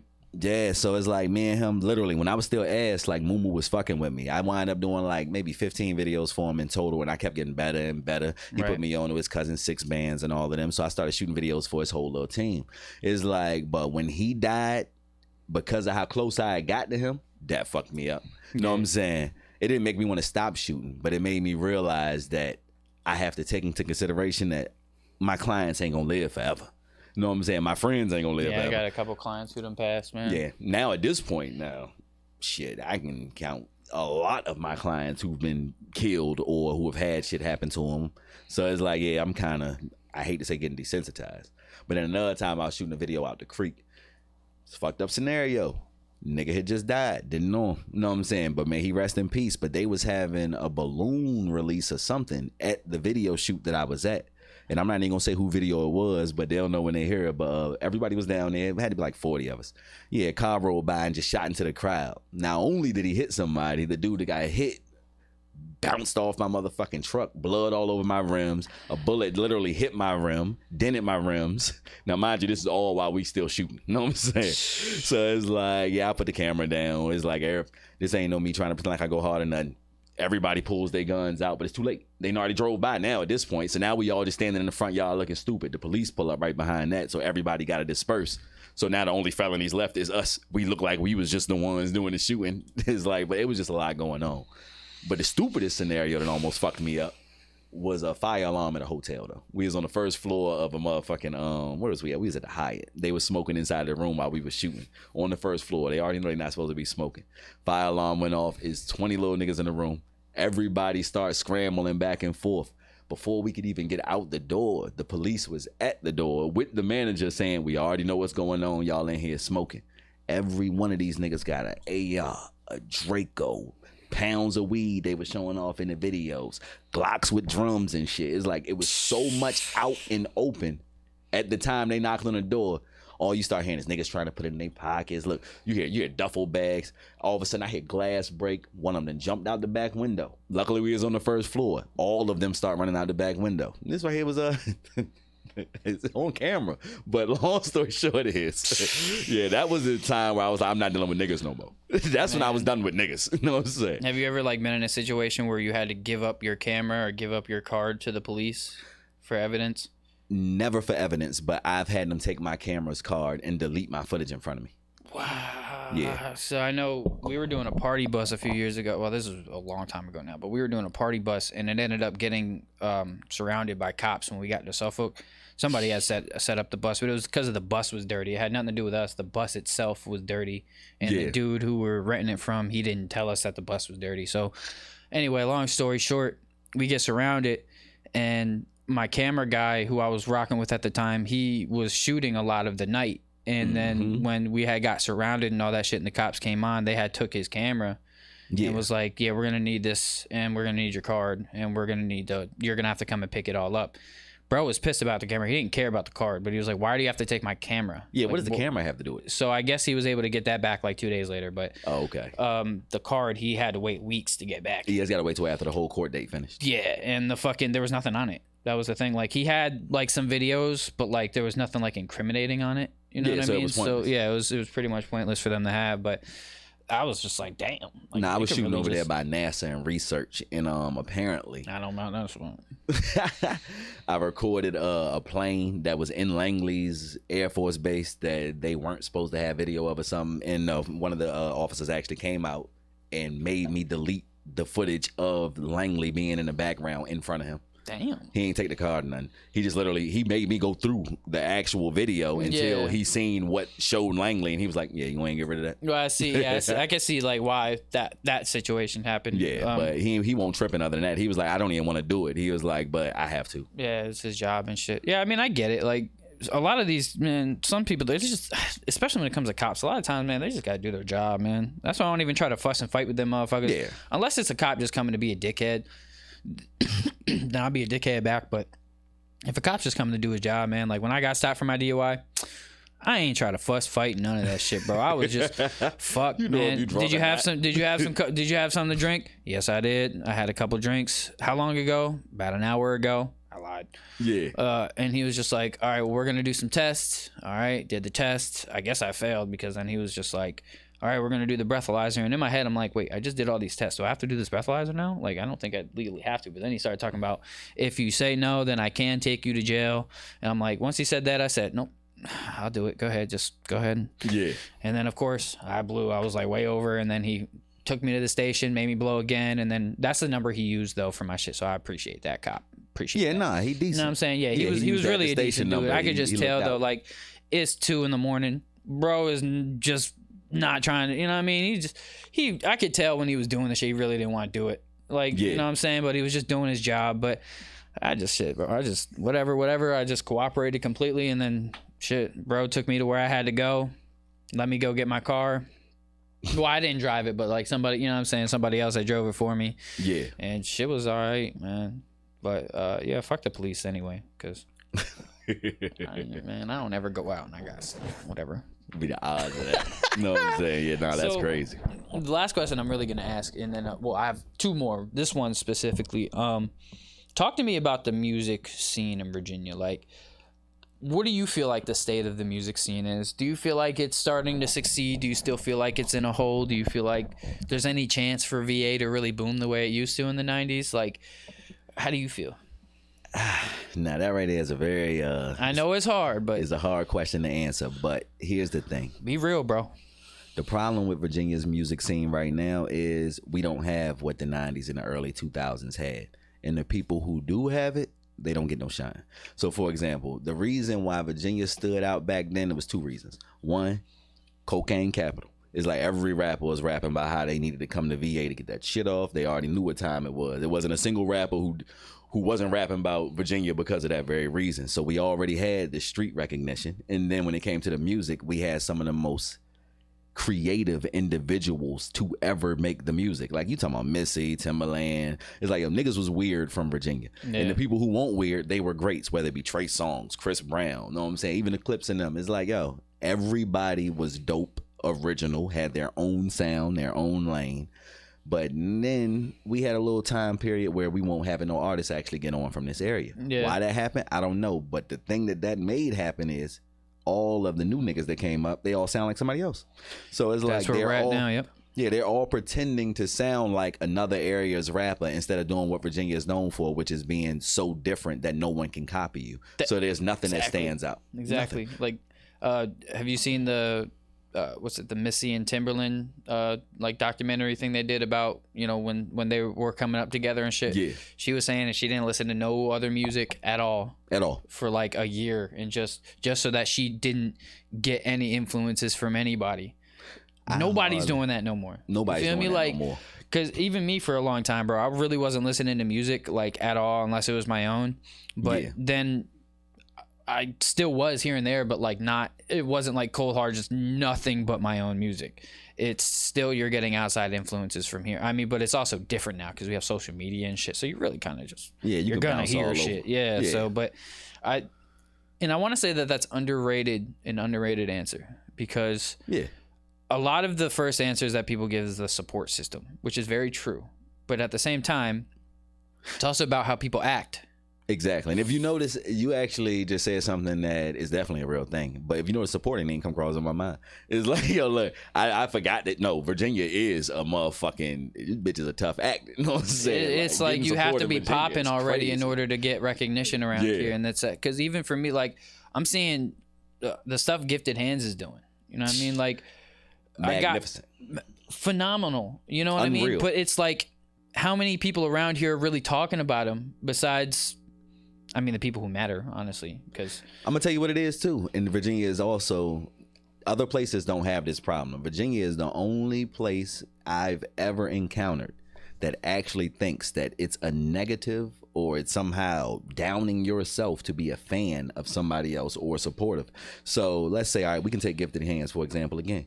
We all know the numbers he's doing right now and how big he's done gotten. He's like, we know what he's out there doing. Still humble as a motherfucker. Humble as a motherfucker. Instead of them realizing, all right, Virginia has somebody else who's about to make that breakthrough, who did make that big breakthrough, let's support him. They're instead saying, all right, so if he did it, how can I do it? Well, what's the gimmick with this? And it's like, instead of them just supporting, like, all right, yeah, we got another one. Let's all get behind him. It's almost like well, he didn't deserve that because I didn't get it. And that is how everybody in Virginia, that's the mindset. They played my shit on BET, right? And literally, niggas was mad because I didn't give them the BET plug. I'm explaining to them like, yo, there is no BET plug. That's my homeboy got found by the people who was airing shit on BET and they liked my music. It's like, yo, why can't you just let me have that? It's like, how did it come back to you? You know what I'm saying? Because that bothered me too, man. Like, because when I got the placement on AEW earlier this year, bro, like I had people who supported, of course, but I also had people who started questioning, like, yo, how you get that plug? It's not that simple. Like, it's not as simple as like, oh, I know exactly who to send it to. No, I had a plug that got us this opportunity. Not even me. Somebody came to me, was like, hey, I work with AEW, let's do this, and then we did it. But it wasn't even me being like, hey guys, yeah, I'm fucking connected with. It's not that simple. So it's like, motherfuckers think that just because you did something that you're completely plugged in like that. That's not how it works. I'm plugged in to an extent, but I'm not fucking going to every show. I'm not backstage with all these motherfuckers chilling every day. I'm not doing all that shit. Hell no. So it's like, you can't expect the most out of me if I'm not even, you know what I mean? Like, I'm not even plugged like that, and it's not even like that serious of a thing. Like, they're a big wrestling program, but they're not that, like, they're not WWE. So yeah, you know what I mean? Like, the crazy shit is that happened to me, right? I don't know, have you ever been on my TikTok before? Probably. I've seen a lot of your TikToks, actually. Yeah. So boom, I fuck around, get lucky, right? And this shit was extreme. You had the dog joint go viral. That was like 43 fucking million views or some shit. Yeah, I was like, God damn, boy. So my dog went viral. It a little bit. I was like, that shit almost got me up out of here. I was happy for you, but at the same time, I was like, how the fuck? So when that dog went viral that year, you know what I'm saying? It was about 2021. Dog goes viral. Right, I remember. He does 43 million views in it. no time. My nigga. They're playing me on Spanish TV, Animal Planet shows, Funniest Animal. So I've been syndicated on TV. All of this shit is taking place. They literally, because he went viral, everything I had got views that year. Yep. And all of my old shit. Yep. I can't make this up. 300 million plays in total happened. I believe it. In 3 months. And then the whole year as a whole, almost 700 million plays. I can prove it with the stats. And would you believe niggas still hated on me and got mad? And mind you, I'm talking about, and when I say plays, I'm not talking about streams. I'm talking about like, yo, but this is still my music and shit that's on these. Like, niggas know my songs by heart in fucking London now because my dog went viral. Right. But it's like, yo, these niggas still find a way. But it's still the dog, though. That was just the dog. I'm like, my nigga, I haven't worked since. Bitch. You know what I'm saying? It's like, the fuck, I've been good since. Like, even if it was just the dog. You know what I'm saying? It's like, yo, You could be on the wave, but you too busy hating, trying to figure out how you can try to take away from something that somebody you supposed to fuck with did. That's what I'm saying. It's that like, shit is weird. because motherfuckers are really weird in that aspect. Because it's like, me personally, if I see somebody's like really making progress, I want to hop on that shit. I want to talk to them, get them in an interview, maybe do a song, whatever the case is. If I see you really doing some shit, I want to be a part of it. Bro. I don't want to hate on it. I want to be a part of it. Exactly. You know what I'm saying? Like, I don't got to be your right hand man or nothing, but shit, I would love to be involved in something you're doing, just to say, hey, I was involved with this guy. You know what I mean? Like, And it ain't nothing wrong with that. You're supposed to be At building all. connections. What is it saying? Broke people, what is it? Broke people goddamn compete. Rich people cooperate. Man. It's like, why can't no one? Rich people collab. Broke people compete.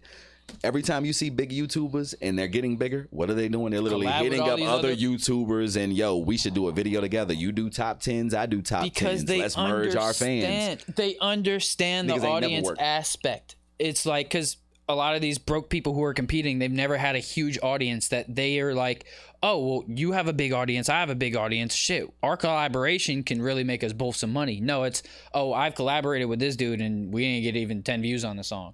Yeah. Because they're not used to having a really big audience to watch what they're doing, and so they don't realize the effect that another big creator can have on your videos. You good? You straight? Yeah. They don't realize that effect, and that's what I'm like, because even just me bringing on specific people onto this show, because they had a big following or they had their own thing going on, it made their episodes get more views.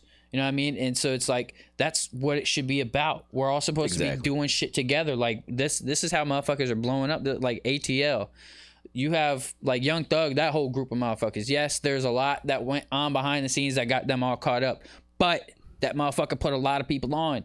He did. You feel me? Yeah. So it's like, and that's really what it should be about, because think about it like this.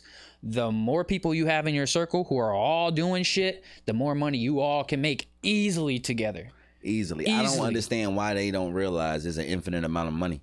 And I don't think niggas realize there's 7.8 billion people on this planet and how many people that actually is. It's almost like they feel like if a person is a fan of both of them, somehow they're losing something.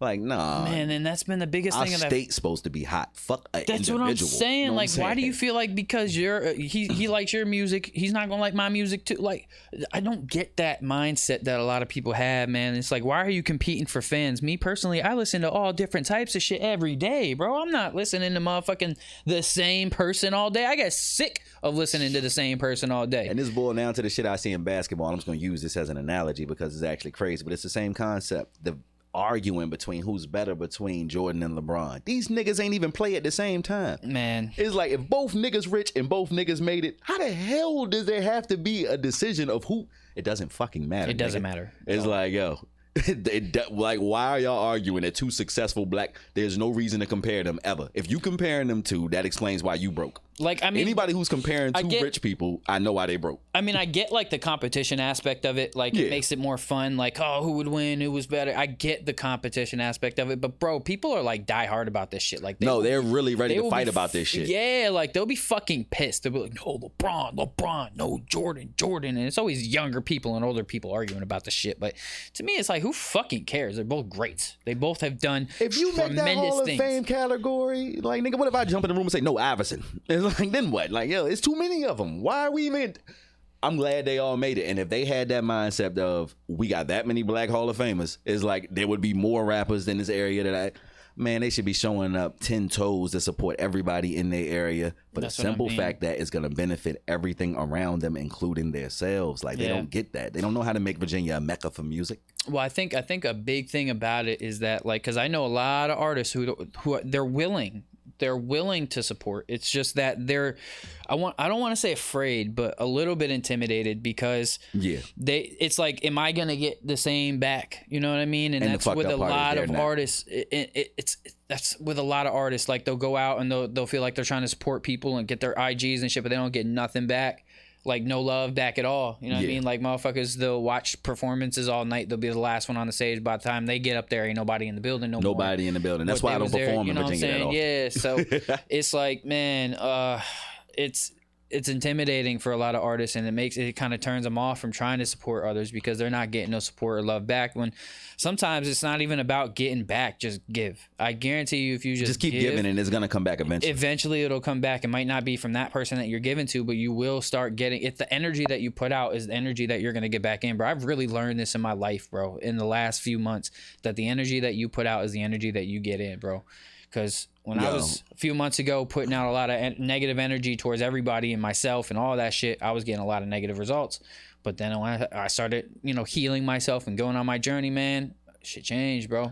All the shit changed. A good example of that is that nigga Ruler Rome, right? Man, Ruler Rome literally has given nothing but. I noticed this nigga bro. All he's been doing is shouting niggas out, giving love, that's all he ever does, reposting shit, to the point where I didn't notice him based off his music. I noticed him based off the amount of love he showed everybody else, and then the lack of love he was getting back. So I immediately reached out to him. I'm like, you know what?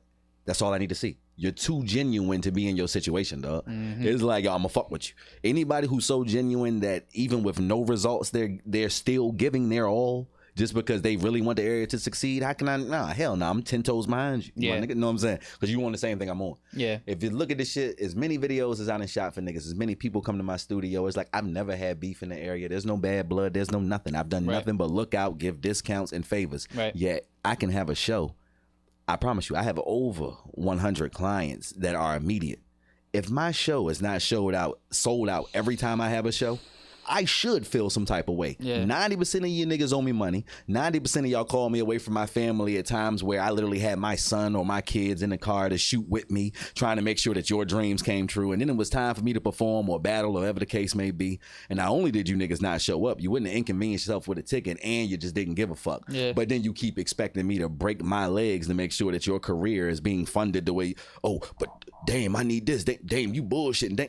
Like, yo, what if I actually held y'all to the standard that y'all hold me to? It's like, yo, y'all careers would end. But in all actuality, I try not to look at it that way. I'm going to keep doing what I can. I'm going to keep showing love. But literally every time I have something and it ain't 100 niggas there, it's like it literally lets me know that I've been showing love to the wrong motherfuckers. Because I can count 100 niggas that owe me a favor. And it's the fact that they can't even show up to watch me perform is wild. But I don't hold it against them. You know what I'm saying? It just is what it is. It's their character. Yeah. I try not to hold it against people, but at the same time, I'd be feeling the same exact way. You know what I mean? I'd be like, well, y'all, that's what also shows me it's like y'all fuck with my work, but not my music. Exactly. That's when I realized we weren't friends. I offer something that you need in order to make you feel better about yourself. Exactly. And all that praise and all that, oh, Monty, you the GOAT, you the best around, you this and that, really shows when I'm like, yo, I got a show coming up. Like, I don't really even perform often. So if I do perform, if I do go out and perform, I'm going to try to get everybody I can out. You know what I mean? And shit, if you just, that rare event, you know what I mean? Because it's very rare that I'll go out and perform. If you that's why I'd be even harder to then I'd be like, God damn. That's when I'm like, bruh, I'm telling you 2 weeks in advance, try to get this night off. You don't even got to stay the whole night. Just watch the performance and dip. You know and you'll find out they was someplace else. It ain't even that they couldn't go. They was just doing something else. They was just doing something else, which is that, and that's fine. Yeah. Tell me that, though. Don't be like, yeah, I'm going to show up, bro, and then don't. That I hate. That really gets to me, is when people say they're going to do something and then don't do it. That does get to me. But all right, so the last question I got for you, and then we're going to wrap it up, my man, is what do you want to get out of your career in the videography? Like, do you want to blow up with it? Do you want to go big things? Are you cool with just making a living off of it and keeping it that? Like, where do you want to take this thing? I'm all about job creation and empire. So basically what my goal is, and I hate the fact that I started doing it so young and that I don't got the right people around me that got the same type of mindset. But my goal is to do what Tyler Perry did. Nigga was homeless in his 30s. By the time he got finished making these Madea movies, and he was 40-something right now, he owns the biggest cinema studio there is, I think, maybe in the United States. Yeah. But I'm going to say on the East Coast for sure. But it's like, long story short is, I'm trying to make something big. I'm trying to actually make a media outlet for multiple different types of things to the point where I definitely can't be the only videographer. I'm not trying to be the videographer. I'm trying to be a director/owner. I need videographers. So it's like, I really want to be able to, whatever the project may be that a person needs done, they can come to us and get it done. Get it done. So it's like, you want to shoot a movie, you got your script, you got everything you need, but you just don't have the camera people to do it, then that's when you would come to us and pitch your idea, and we'll figure out how much it would cost. You're the production company at that point. The same thing with music, commercials, real estate, but definitely just a compound area where we have multiple studios that can handle multiple projects, and my people can have jobs. We're on a very same length with that type of shit. I mean, my ultimate goal for real is to have a production studio, like a multi-purpose production studio. Yeah. You know what I'm saying? Have the recording studio in there, have a radio station in there, have the stage in there, have a whole fucking open space. Like, I went to OG Hodrich's production studio out in Atlanta a couple years ago.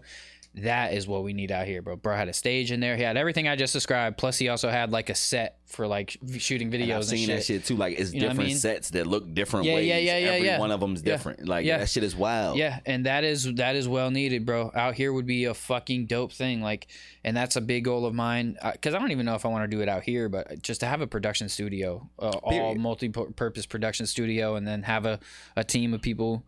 You know, that we're really on the same wavelength with that thing, man. Like, yo, if I could just have research, but the whole fucking whole building. You know what I'm saying? Something like that. I've thought about that same thing. This whole building.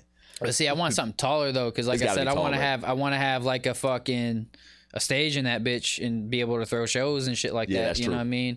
And you need a lot of space for that if you really want to have a good. Because that his shit fit 1,500 people in there. Because we went the one night, it was the Atlanta Music Awards. Yeah. She had over 1,500 people in that bitch. It was crowded. That's crazy. Couldn't walk, but shit. The fact that 1,500 people was in that bitch is enough. You know what I'm saying? You know what I'm saying? That's crazy. So that shit was it was a good experience, but we definitely need something like that around here too. We got to. It's like, it ain't even got to be that guy. Yeah, we need it. But that's my goal. I definitely have seen. You've kind of already started on that route, because I know that you were just shooting. We were working on a series. You were working on a series not too long ago. So can you talk about that a little bit real quick? Yeah, basically we making a sci-fi series. Okay. And Ruler was a part of that, right? Ruler Rome? Yeah, Ruler Rome. He's one of the main characters. He's the first person that actually acted in it at all. Yeah. But basically the concept is just random. We just wanted to pick an idea just to get started so I could start seeing what I need to do, what I need to work on lighting wise, audio wise, because I'm brand new at it. Right. But it just so happens I know how to shoot well, so it don't look like something an amateur would have did. Yeah. But yeah, his long story short is meteors fall from the sky, and these meteors have bacteria on them, and they're infecting the people who are actually coming across them. And Ruler Rome was the first one to find one, so he gets infected first. And basically the story just follows the characters dealing with the infections and the fact that these things are here. So are these things like killing them, or is it like almost like rabies? But the thing is, you can overcome it after a while. So when Ruler Rome first, like if you watch the first episode, when he first get it, he starts attacking everybody he comes across. But then eventually it kind of, I ain't gonna say it lays dormant, but it gives him powers. I know that sounds ridiculous. Nah, I mean, that's kind of where I was like, that was where my mind was going with that. I was like, did it give him some type of powers? Like, yeah, episode 2, the bitch got powers. You know what I'm saying? So yeah, nah, it's definitely wild as fuck. Compared to the average hood shit a nigga would make, but I just didn't want to go that route, because I could always make a story about my life and it be hood, but nah. Right. I'm trying to pitch this in a weird way because nobody's done it before. Nothing wrong with that. Yeah. Like, so tell me what that experience is like shooting that, like for the first time. Like, how did that feel? Like, what was the process like for you? Like, was it hard? It was hard for me because I didn't realize how much actually went into it. I didn't know that one nigga ain't supposed to do all of the jobs required with shooting an actual series. Like, it's supposed to be somebody for lighting, taping up lights, microphones, audio, all of these different things, working multiple cameras. And because I had none of that, and it's literally just me trying to figure it out with a microphone that's on top of my camera, it was very difficult. Now, what we came up with could have been better, of course. Yeah. But in the same breath, I was satisfied because I know how hard it was to do what it is that I did with what I had. And you did it by yourself. Yeah, and I did it by myself. So, like, editing sound, everything. So it's like coming up with the fucking script, trying to be the director.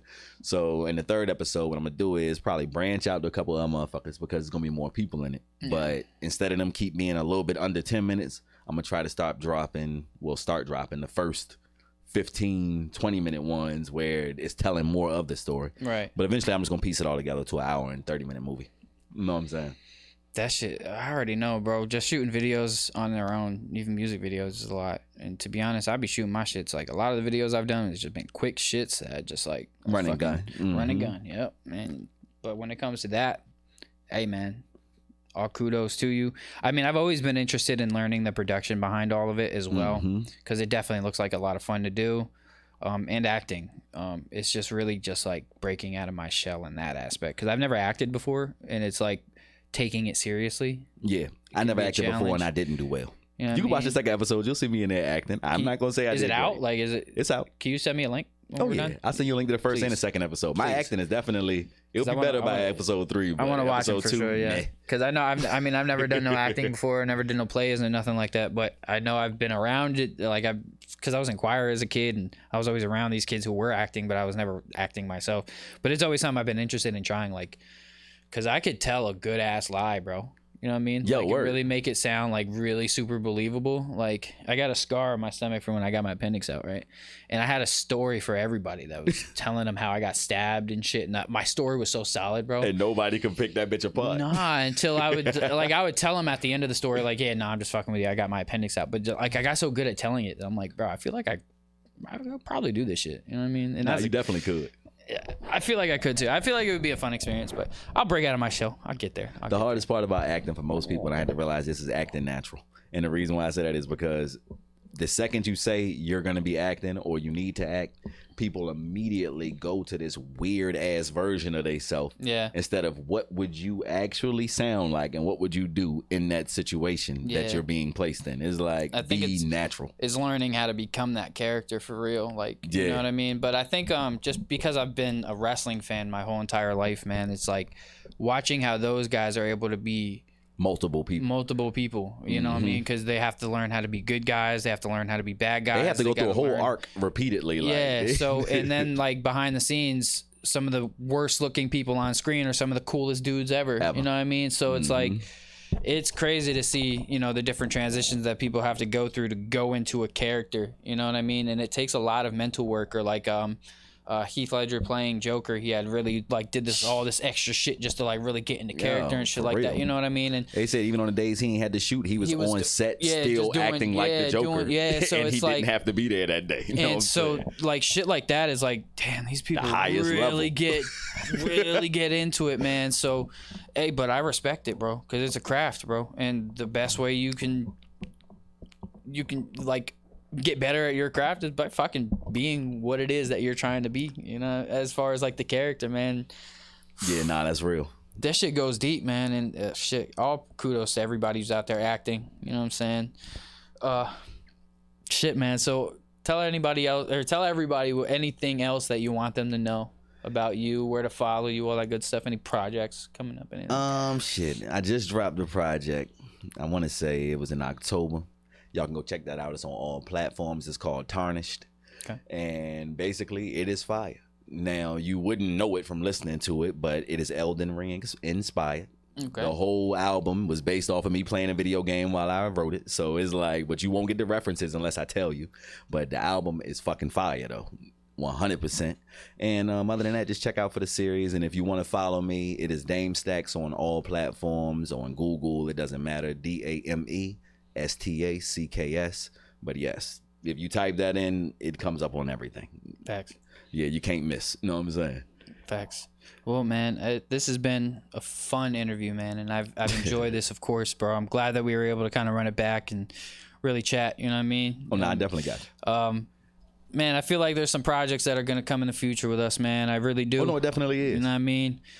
Especially 2024. A lot of things that you're doing, I would love to be involved in, because you're doing a lot of cool things that I like to watch. That series being And I one of them, literally you need know what I somebody mean? like you to be involved. I'm not even trying to Yeah. be funny because I know you about your shit. You already got the equipment. It's Man, like, yo, that's what I'm like. The more I get it to would know be you, bro, smooth, you know what I mean? Like, saying? even just from our first interaction, like real interaction at the wedding, because I know we've had other interactions, but they were very brief, very short.